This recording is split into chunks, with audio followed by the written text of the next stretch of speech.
You weren't born insecure. You were conditioned to doubt yourself. Every ignored idea, every moment of hesitation, every time you played small when you knew you could have done more, that's the silent habit. It's called self-abandonment, and it's killing your confidence. Let's break it down. Let's fix it, and let's rebuild the strongest version of you.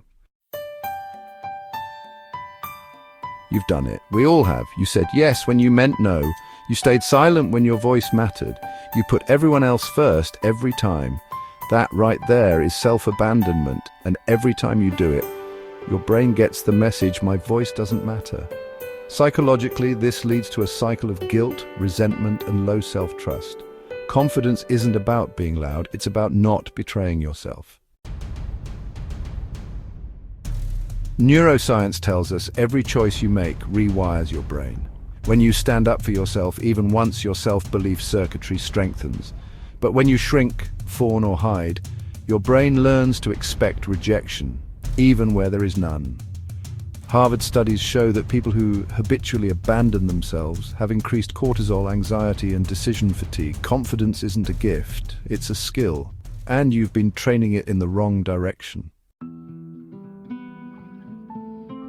Here's how it hides in your daily life.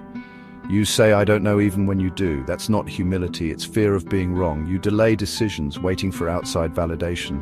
This kills momentum and reinforces dependence. You speak against yourself in jokes, in doubt, in comparison. Words matter, your brain listens. Notice these, name them. That's the first step to breaking the cycle. You don't need a full transformation, you need small wins that stack up like bricks. Psychologists call it behavioral activation, tiny actions that build massive self-esteem over time. Start with saying no once a day. Finishing one task completely before switching, doing what you said you'd do, even if it's small. Your brain will relearn this. I follow through, I can trust myself. Here's a brutal truth, the way you talk to yourself becomes your identity. Repeat, I'm bad at this. Enough times, your brain makes it a self-fulfilling prophecy. Shift it to, I'm learning, I'm improving, and your brain opens up to growth.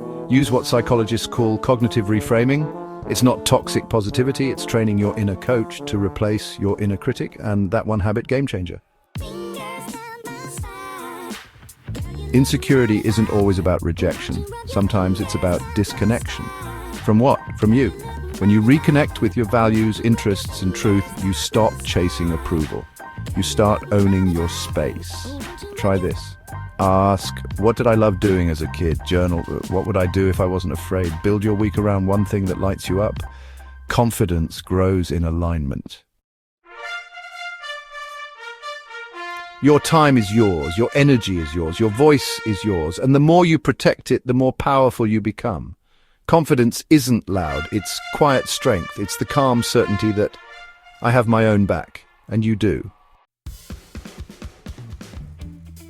You don't need to impress anyone, you just need to stop abandoning yourself. That's where confidence lives, not in applause, but in integrity. Start today with one promise. Keep it, then do it again tomorrow.